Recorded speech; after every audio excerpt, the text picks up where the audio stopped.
Muito bem. Vamos para a primeira carta de Paulo aos Coríntios, capítulo 1. Primeira carta de Paulo aos Coríntios, capítulo 1, versículo 18. Diz assim, 1 aos Coríntios 1, 18. Certamente a palavra da cruz é loucura para os que se perdem, mas para nós que somos salvos, poder de Deus. Pois está escrito: destruirei a sabedoria dos sábios e aniquilarei a inteligência dos instruídos. Onde está o sábio? Onde o escriba? Onde o inquiridor desse século? Porventura não nos tornou Deus louca a sabedoria do mundo? Visto como, na sabedoria de Deus, o mundo não o conheceu por sua própria sabedoria. Aprove a Deus salvar os que creem pela loucura da pregação. Porque tanto os judeus pedem sinais, como os gregos buscam sabedoria. Mas nós pregamos a Cristo crucificado, escândalo para os judeus, loucura para os gentios. Para os que foram chamados, tanto judeus como gregos, pregamos a Cristo, poder de Deus, sabedoria de Deus. Porque a loucura de Deus é mais sábia do que os homens, e a fraqueza de Deus é mais forte do que os homens. Deus escolheu a loucura da pregação para mostrar sua sabedoria e seu poder. A cruz de Cristo, ela não só marca a divisão do tempo da história, mas ela é o maior acontecimento humano que já se viu. E quando você mais se aproxima da mensagem da cruz, mais você enxerga o quanto ela é grande e o quanto você é pequeno. Não sei se você já teve a experiência de visitar um lugar e as pessoas dizem: olha, lá tem o maior prédio naquela cidade. E aí de longe você vê que é grande. Mas à medida que você vai se aproximando, ele vai ficando cada vez maior e você vai aparentemente se encolhendo diante da grandeza daquele edifício. É isso que acontece com o cristão, com alguém, e quanto mais ele se aproxima da cruz, ele enxerga a grandeza da cruz e o quanto ele é pequeno. Quanto mais próximo da cruz, você enxergará não só a grandeza da mensagem, mas também o quanto nós somos pequenos. Essa é a dinâmica que ocorre em nossos corações quando nos aproximamos da mais impressionante demonstração da glória de Deus, a cruz. Nesse texto que eu acabei de ler, Paulo faz exatamente isso. Ele discute a sabedoria e o poder de Deus. E anteriormente ele tinha pregado contra a falta de unidade na igreja, mostrando assim que a cruz de Cristo é a base para a unidade da igreja. E aqui então ele nos leva nesses 8 versículos para encontrar a resposta à pergunta: por que Deus usa a mensagem da cruz? Por que Deus se apropria dessa mensagem e faz dela tão central na vida cristã ou no cristianismo?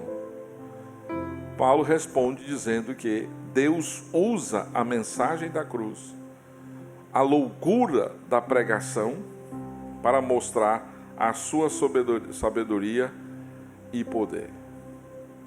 Primeiro nós encontramos aqui a loucura da cruz. No versículo 18 que nós lemos, Paulo diz que a palavra da cruz é loucura. A mensagem da cruz é loucura. Mas loucura para quem? Para os que se perdem. Por outro lado, para os que se salvam ou que são salvos, Paulo diz que ela é o poder de Deus. Paulo mostra nessa afirmação que existem duas categorias, que a humanidade está dividida em duas categorias: aqueles que se perdem e aqueles que são salvos. Aqueles que perecem, a mensagem da cruz é loucura. E os que são salvos, a mensagem da cruz é poder de Deus. De modo que todos, de uma maneira ou de outra, estão enquadrados em nenhuma dessas categorias. Não há uma terceira categoria. Tem os que se perdem e os que se salvam. Os que se salvam entendem a cruz como poder de Deus, e os que se perdem enxergam a cruz como loucura de Deus. 5 vezes nesses 8 versículos, Paulo usa alguma forma da palavra loucura. E aparece de diversas formas aqui. E a ideia é aquilo que é ridículo, a loucura aqui, ignorante, estúpido e desprezível, algo idiota.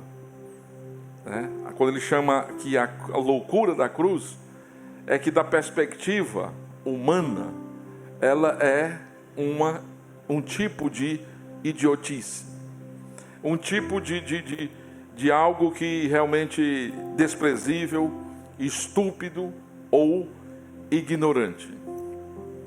Se alguém dissesse para você, seu idiota, ora, você se sentiria insultado, e com razão. Mas essa é a ideia que Paulo usa aqui pelo menos 5 vezes. A maioria das pessoas considera a cruz uma loucura, uma idiotice. Não faz nenhum sentido. Agora, sabe qual a razão? Porque, segundo Paulo, a cruz ofende o nosso orgulho. Porque a cruz anuncia em alto e bom som que a salvação é concedida exclusivamente pela graça de Deus. Que a salvação não é concedida por mérito humano, não é concedida por intelecto ou sabedoria humana. A palavra da cruz é que a salvação é concedida pela graça. E não só isso, a mensagem da cruz alcança todo tipo de pessoa.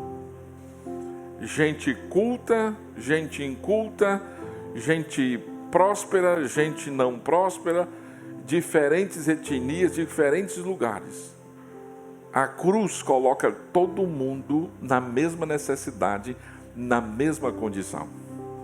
E muitas vezes o orgulho humano gosta de elitizar, gosta de se colocar em outro patamar. E a cruz nivela. Todos, independente da condição, necessita da cruz. E ninguém pode receber a salvação concedida por meio da cruz por algum mérito, ou por religiosidade, ou por moral. É sempre obra da graça de Deus. Todos vêm a Deus pela fé, com base na obra da cruz, da obra de Cristo na cruz. E isso ofende o orgulho humano. Então Paulo diz, olha, para alguns isso aí é loucura. Mas enquanto uma pessoa que não crê, não aceita a mensagem da cruz, não considera a mensagem da cruz como verdade de Deus, a cruz é um absurdo. Mas, por outro lado, aquele que experimenta a eficácia dessa mensagem, ele entende a cruz como sendo o poder de Deus. Por isso, essa palavra não é simplesmente um bom conselho. não se trata de uma dica ou de diretrizes ou uma informação útil. Ela é o poder de Deus. A mensagem da cruz, ela é essencialmente o poder de Deus. A nossa vitória na salvação e na vida, ela só pode ser alcançada pela cruz. A cruz é central. A cruz é tudo para a fé cristã. É claro que eu não estou falando de um objeto, um amuleto. Eu estou falando da realidade que aconteceu no Calvário. Deus que se fez homem e foi crucificado no nosso lugar para pagar os nossos pecados, nos conceder perdão e salvação em Cristo. Isso é central. Deus se pronunciou dizendo que a cruz traz uma loucura, mas loucura para os que se perdem. Um autor cristão escreveu um livro chamado A Cruz de Cristo. Ele já faleceu e ele é uma história interessante, porque ele era de uma igreja não fiel às Escrituras, mas ele foi um homem fiel às Escrituras. E ele se dedicou a estudar as Escrituras. E ele escreveu um livro chamado A Cruz de Cristo. E um pedacinho aqui que eu quero compartilhar, ele disse assim, nunca poderia acreditar em Deus se não fosse pela cruz. No mundo real da dor, como alguém poderia adorar um Deus que fosse imune a ela?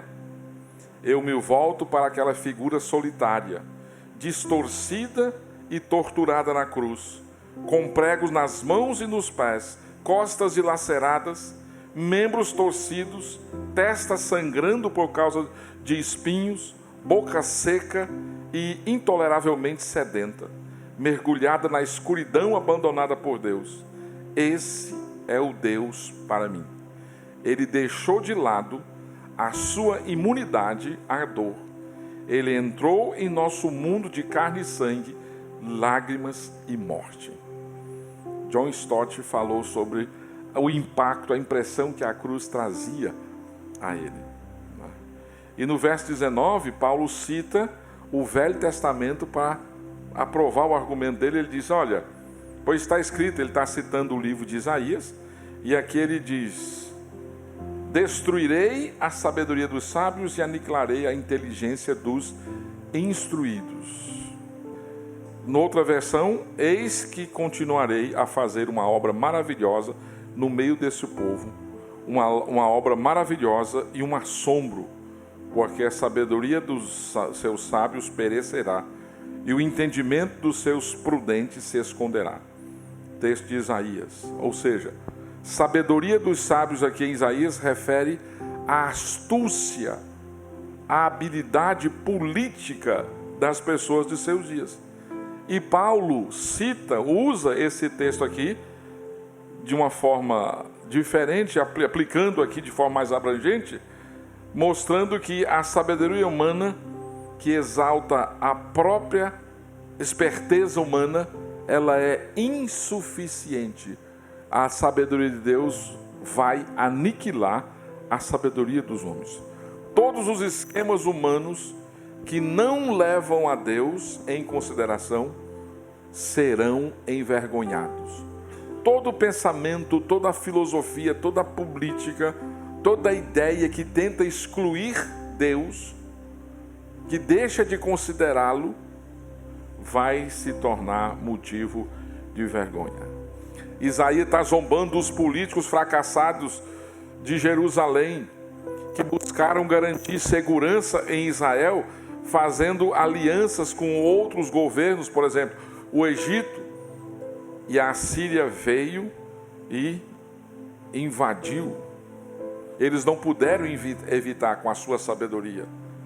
O profeta nos lembra que Deus é o Criador e os humanos são meras criaturas, e que Deus vai virar as coisas de cabeça para baixo, vai mudar. Deus não precisa de ajuda humana, Deus não precisa da esperteza dos sábios. E Paulo usa essa história, esse histórico, para dizer, olha aí, a sabedoria de Deus aniquilou a sabedoria humana. A sabedoria de Deus destruiu a sabedoria humana, né? Por quê? Porque Deus é o Deus da sabedoria. E aí Paulo faz uma série de perguntas retóricas no versículo 20. Ele diz, olha, onde está o sábio? Onde está o escriba? Onde está o inquiridor deste século? Porventura não nos tornou Deus louco a sabedoria deste mundo? Né? Onde está a sabedoria dos gregos, o sábio? Onde está o escriba judeu, o estudante? Onde está aquele que faz uma série de perguntas? Né? O filósofo, o debatedor, o inquiridor ou o religioso judeu? Onde é que estão essas pessoas aí? Né? Todos são percebidos aqui como especialistas, profissionais. E Deus não considerou a sabedoria deste mundo. A sabedoria deste mundo não foi suficiente, tornando assim então loucura. Quando você pensa na cruz, provavelmente ninguém teria tido uma ideia tão desafiadora, tão interessante assim. Porque quando você pensa na natureza divina, Deus é perfeito, Deus é justo, Deus é santo, e isso não permite que ele se relacione com a imperfeição. Não permite que ele se relacione com a injustiça ou com o pecador. E aí precisava então de um plano. Lá na eternidade passada, como a gente gosta de se referir, Deus Pai, Deus Filho, Deus Espírito, criou o homem e soube que o homem, já sabia que o homem ia pecar. E fez-se um plano de redenção. E aí quando o homem peca, tem um problema para ser resolvido. Como é que um Deus justo, puro e santo vai se relacionar com o pecador? Porque agora ele é morto, gerou morte. Então não tem separação.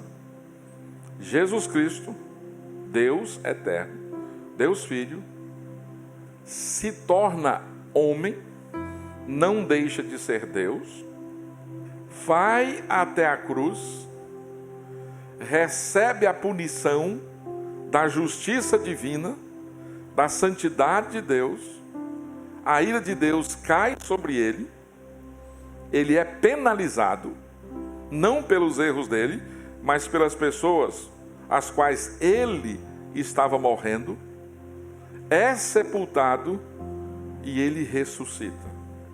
Então a justiça de Cristo, aqueles que estão em Cristo, que são justificados, eles se tornam agora pecadores justificados por causa da justiça de Cristo. Então Deus não poderia se relacionar com alguém pecador sem que esse tivesse pago os seus pecados. Mas só que nós não podíamos pagar. Então Jesus Cristo resolveu pagar a nossa dívida. E a justiça de Cristo nos é compartilhada. Então agora, Deus, por meio de Jesus, se relaciona conosco. E a justiça dele não foi afetada. Ele não foi injusto, ele não foi parcial, ele não foi tendencioso. Porque às vezes a gente quer pensar na justiça de Deus pensando na justiça humana. Mas Deus não foi imparcial, não foi de modo algum tendencioso aqui. Então o Filho foi enviado exatamente para esse propósito. Então na morte de Cristo, Deus demonstrou a sua autoridade absoluta em arquitetar esse plano, e ele permaneceu justo e ao mesmo tempo o justificador. Conforme Romanos 3, 26 diz. Então, só a sabedoria inescrutável de Deus poderia ter pensado num plano assim. Deus projetou o plano da salvação de tal forma que o homem pecador não poderia conhecê-lo pela própria sabedoria. A sabedoria humana que sempre exalta o próprio homem. Então Deus propôs salvar os pecadores perdidos por um meio que parecia um completo absurdo para o mundo sábio. a cruz. Assim, na cruz, vemos a sabedoria de Deus de uma maneira mais ampla sendo revelada. Em sua infinita sabedoria, Deus projetou um plano de forma que de forma alguma comprometesse a sua santidade. Em nenhum momento ele deixou de ser justo. Em nenhum momento ele deixou de atender à sua própria justiça. E a ira de Deus sobre o pecado humano foi derramado sobre Jesus. Então, as justas exigências de Deus foram atendidas. E ele agora está livre para receber pecadores em sua presença por meio de Jesus. E isso deixou tanto judeus como gregos perplexos. Absurdo, loucura. Mas Deus usa a cruz para mostrar a sua sabedoria e o seu poder. E ao mesmo tempo, a loucura da sabedoria humana. Deus quis propositadamente aniquilar a sabedoria humana. Ninguém é salvo por seus próprios méritos, por seus próprios meios. Só existe um meio de salvação, e esse é a cruz. Paulo não é contra o conhecimento. Deus nos criou com capacidade de sermos curiosos, de investigarmos, de buscar conhecimento. O problema com a humanidade caída, sem Jesus, é que ela insiste em achar que é suficiente, que o conhecimento humano resolve todas as questões. Chego até a dizer que o fato de você ter religião é um sinal de que você não alcançou um conhecimento. Isso já é antigo, esse discurso, desde o século XVII. Uma das conclusões ou dos pensamentos dos iluministas é que o conhecimento ia libertar as pessoas da religião, que é uma forma primitiva de ser. Tanto tempo passado, e o fenômeno religioso é inegável. E o conhecimento humano é cada vez mais limitado. Eu não sei se aconteceu com você, mas uma entrevista com um gênio aí de alguma área. E daqui a pouco o camarada começa a dizer, mas ainda não é conclusivo, ainda não pode fechar a questão aqui, ainda não. Parece que os verdadeiros conhecedores, quanto mais eles conhecem, mais eles enxergam os limites. Ainda não entendemos tudo, ainda não sabemos, mas Deus planejou propositadamente a cruz com a intenção de aniquilar, destruir a sabedoria humana. Ninguém vai chegar a Deus por sua própria sabedoria. O caminho da cruz é o único pelo qual podemos ser salvos. A palavra da cruz é algo que nunca entraria numa estratégia humana, num planejamento humano. Por mais brilhante que nós fôssemos, e ainda assim as pessoas lutam com a noção da cruz. Não faz sentido. Deus se fazendo homem, vivendo como homem, e indo até a cruz, recebendo uma punição que não é para ele, morrendo e sendo ressuscitado. É um plano muito bem arquitetado. Foi muito bem bolado. Agora, nós conhecemos porque Deus revelou. E nesse plano está sabedoria de Deus. Sabedoria de Deus. A cruz, sabedoria de Deus. Todos nós, de um certo sentido, temos mente pequena. Somos pequenos e tolos. Deus, por outro lado, é enorme e sábio. Quanto mais cedo entendermos essa realidade, melhor será para nós. A palavra da cruz é uma mensagem tola, porém projetada para nos ajudar a glorificar a Deus com relação à salvação, porque ela visa promover a sabedoria e o poder de Deus. A Bíblia é clara. Deus pronunciou a tolice e nos versículos 21 a 25, Deus planejou a loucura da cruz. Verso 21, Paulo diz: visto como na sabedoria de Deus o mundo não conheceu a Deus pela sua sabedoria, aprove a Deus salvar os crentes pela loucura da pregação. Paulo explica que Deus humilhou o mundo ao impedir que aqueles que se diziam sábios, aos seus próprios olhos, chegassem ao conhecimento de Deus. Paulo diz que aprove, Deus se agradou, ou seja, Deus é soberano sobre os seus propósitos. Deus não compartilha a sua glória, então ele escolhe uma mensagem que lhe dá maior glória. E o que glorifica a Deus é a salvação por meio da cruz. Por isso que essa mensagem ela é central. Agora, surge uma questão aqui para a gente pensar. Por que Jesus teve que morrer na cruz? Por que ele não morreu, por exemplo, de ataque cardíaco? Por que Jesus não morreu de morte súbita? Por que Jesus não morreu de acidente? Tem uma razão.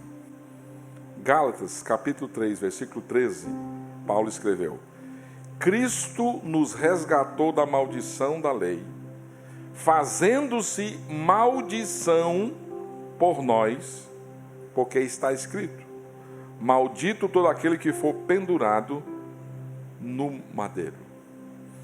Paulo está fazendo aqui uma referência ao livro de Deuteronômio, e lá a lei de Moisés tinha uma maldição anexada à lei. Se você falhasse em um só ponto da lei, você estragaria tudo e ficaria debaixo dessa maldição. Todos nós nos qualificamos nessa maldição, isto é, ruim diante de Deus. Mas aqui tem algo muito positivo, muito bom, que Paulo diz que Jesus levou a nossa maldição. A nossa maldição, o pecado, a condenação, Jesus levou a nossa maldição ao ser pendurado no madeiro, outro termo usado para cruz. Nos dias do Antigo Testamento, uma pessoa que cometesse um crime capital, ela era executada, geralmente por apedrejamento. Se o crime fosse particularmente hediondo, o criminoso morto seria pendurado em um madeiro como forma máxima de desgraça e vergonha. Isso também servia como um aviso para os outros. Fulano não só cometeu um crime e foi apedrejado, mas ele foi pendurado. Ele foi exposto. Então isso era para trazer muita vergonha. A ideia era que esse criminoso fosse envergonhado na sua morte. Então, para os judeus serem pendurados daquele jeito era muito vergonhoso, porque uma pessoa pendurada no madeiro, ela era amaldiçoada. No Novo Testamento, os romanos tinham um método de execução para criminosos que eles achavam que deveriam punir. E essa punição era a crucificação. E para eles, então, pregar um criminoso em uma cruz feita de madeira, tá, era realmente muito vergonhoso. Barrabás ia passar por esse tipo de situação. Ele era um ladrão, um revolucionário, um rebelde, que foi liberto por Pilatos por escolha da multidão, não é? Então ele foi liberado disso, mas ele ia ser uma pessoa que, no caso, teria causado esse tipo de ofensa aí.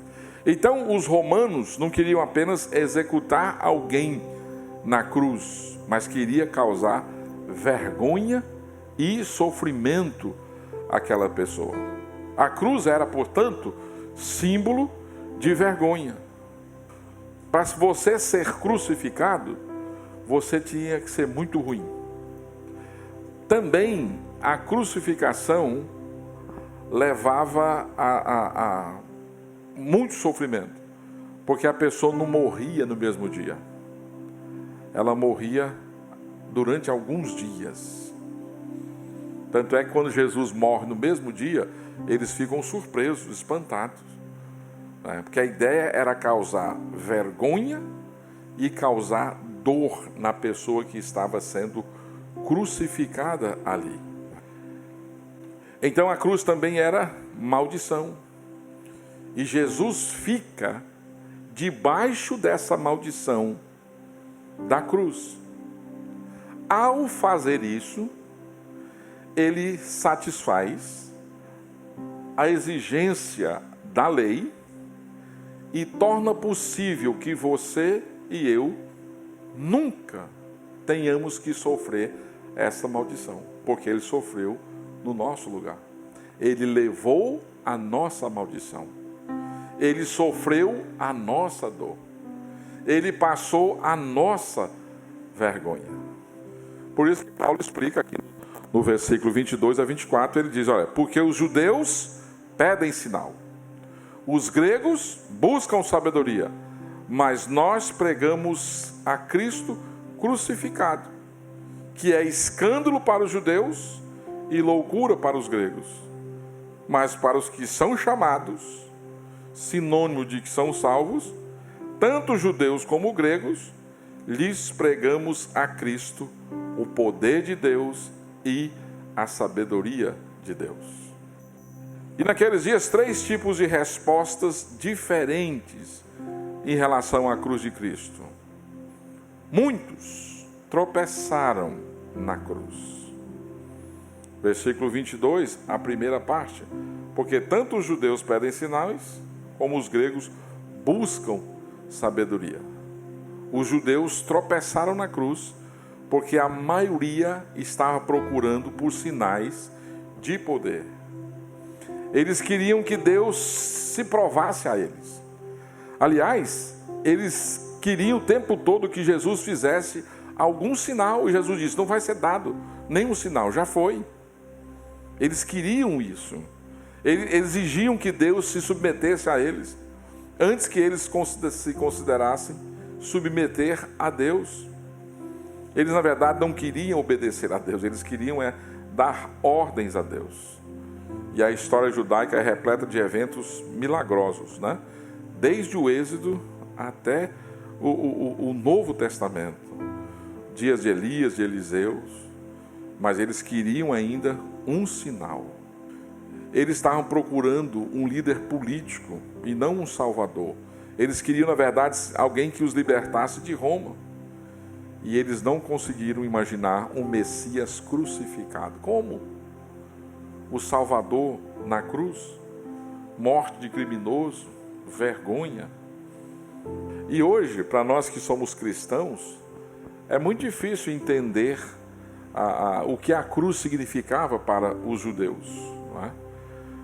Hoje, o Ocidente domesticou a cruz. Alguém tem uma cruz pendurada no pescoço hoje?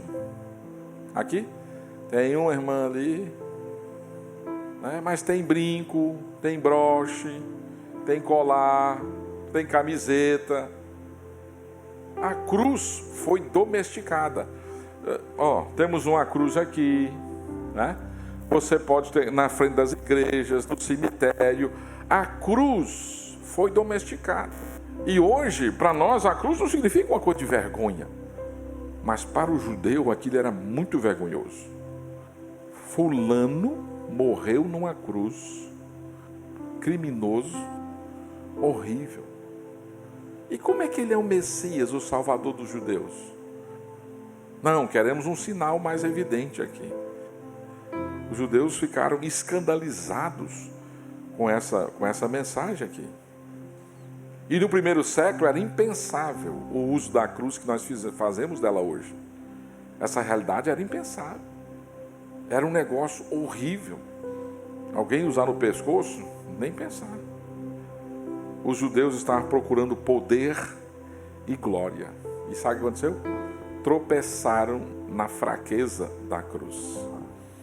Como é que alguém poderia ter fé num carpinteiro desempregado de Nazaré que morreu a morte mais vergonhosa de um criminoso comum?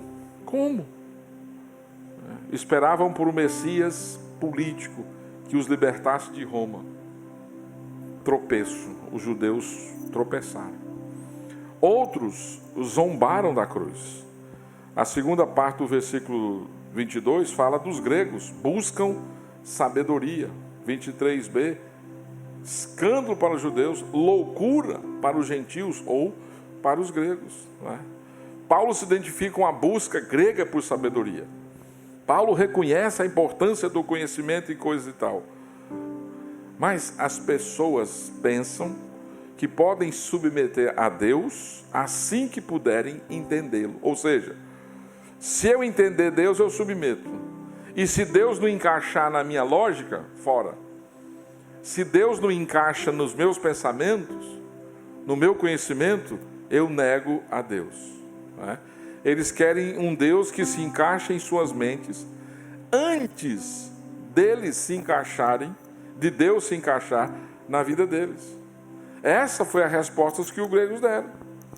Né? Eles não praticavam a crucificação, não tinham os problemas que os judeus tinham, mas eles olhavam para a filosofia, para o conhecimento, para a sabedoria, como a resposta para os problemas da vida, para os problemas humanos. A noção de um homem pendurado numa cruz para salvar o mundo era um perfeito absurdo. Para eles, a cruz era uma grande tolice, porque eles enfatizavam sabedoria e não via na cruz nenhum tipo de sabedoria. Olhavam para a cruz simplesmente do ponto de vista humano. E alguns experimentam o poder da cruz. Tem o pessoal que tropeça, tem o pessoal que zomba e tem aqueles que experimentam. Versículo 24. Mas para os que foram chamados, não importa se é judeu ou se é grego, pregamos a Cristo. E o que isso significa? Poder de Deus e sabedoria de Deus. Aqueles que são chamados, faz um paralelo com o versículo 21, aqueles que creem. E no versículo 18, nós que estamos sendo salvos, parte do ser chamado é ser capaz de ouvir o chamado de Deus, é estar aberto a Ele. Aqueles que respondem pela graça de Deus recebem sua sabedoria e o seu poder. Vale a pena notar que Paulo não alterou a sua mensagem quando ele mudou de público, judeu ou grego. Ele pregou Cristo e esse crucificado. Essa é a mensagem que eles precisavam ouvir e crer. Porém, a palavra cruz é tolice para as pessoas mais inteligentes e autossuficientes do mundo. Mas ela é poder de Deus para aqueles que a recebem. Poder de Deus, essa frase no versículo 18 e no 24, coloca, né, esse parênteses dentro de uma unidade aí até o versículo 24. E o 25 resume tudo, preparando para o texto a seguir. E no versículo 25, Paulo fecha dizendo: porque a loucura de Deus, ela é mais sábia do que os homens, e a fraqueza de Deus é mais forte do que os homens. Tá? A palavra da cruz, ela tem poder e tem sabedoria de Deus. Você não tem que sentir vergonha dessa mensagem. Você não tem que mudar essa mensagem, você não tem que alterar essa mensagem. Se ela foi apresentada no primeiro século como sendo mensagem de Deus, que alcançou os corações das pessoas daquela época, essa é a mesma mensagem do dia de hoje. Como a palavra da cruz deve se relacionar com as nossas vidas? Devemos buscar refletir sobre a maravilha da cruz. Não que a cruz não seja um símbolo popular hoje. Isso sim. Nós a vemos espalhadas por todos os lugares, vitrais de igrejas, etc. e tal. Ela é encontrada no pescoço de religiosos, mas ela também é encontrada no pescoço de supersticiosos. Você pode usar a cruz com devoção, mas também pode usar como uma superstição, né? Eu acho engraçado um boxeador entrar no ringue, ou um lutador de MMA, fazer o sinal da cruz, e ele vai descer o braço no camarada lá. Não entendi a relação do cristianismo com aquela luta, né, ou aquelas coisas, né? O jogador de futebol, ele é sorte, ele está buscando sorte, ou coisa parecida. Então a cruz pode ser usada tanto por gente séria que reconhece o simbolismo e acha que é um lembrete daquilo que Jesus Cristo fez por ele na cruz do Calvário, mas também tem os supersticiosos. O sinal da cruz é feito por jogadores, é feito por boxeadores, é feito por pilotos, é feito por tanta gente aqui. A cruz foi esvaziada do seu conteúdo na sociedade de hoje. Perdemos o significado da cruz. Nossa oração deve ser: Senhor, leva-me de volta à cruz. Ajuda-me a vê-la de novo e de novo como de fato ela é. A cruz não pode se tornar algo comum. A cruz, no cristianismo, é central. Segundo, enquanto nós nos esforçamos para viver no mundo, nós devemos ter certeza de que vivemos com a cruz. Ou passamos por esse mundo, cruzamos esse mundo com a cruz. O cristianismo popular tem sido um grande negócio na política, no entretenimento, no esporte e outras coisas mais. Mas muitos vivem sem a cruz. Muitas vezes é apenas um discurso. No entanto, o cristianismo sem cruz é como música sem melodia. Quando você e eu falamos sobre as nossas crenças, devemos ir direto para a cruz de Cristo. Essa é a mensagem. Ela traz poder de Deus e sabedoria de Deus. Não tem cristianismo sem cruz. Não tem vida cristã sem cruz. Finalmente, pode ser necessário ou necessária uma igreja crucificada para trazer um Cristo crucificado diante dos olhos do mundo. Talvez seja necessário uma igreja que sofra por causa de Cristo, para que o Cristo crucificado reflita e seja apresentado mais uma vez ao mundo. A cruz de Cristo, ela torna tola a sabedoria humana. Ela insulta a nossa inteligência. Ela é muito simples. Ela insulta a nossa habilidade. Não dá para fazer nada. E a nossa ambição. Não há glória para si mesmo. No entanto, as igrejas por meio das quais Deus fará grandes coisas são fracas, tolas aos olhos do mundo. Mas para Deus, poder e sabedoria. Para que Deus possa levar de volta o mundo a receber essa mensagem, a igreja passa a ser um instrumento do Senhor. Talvez se nós tivéssemos que escolher, fizéssemos um concurso, qual o melhor lema para a igreja ou para o cristão?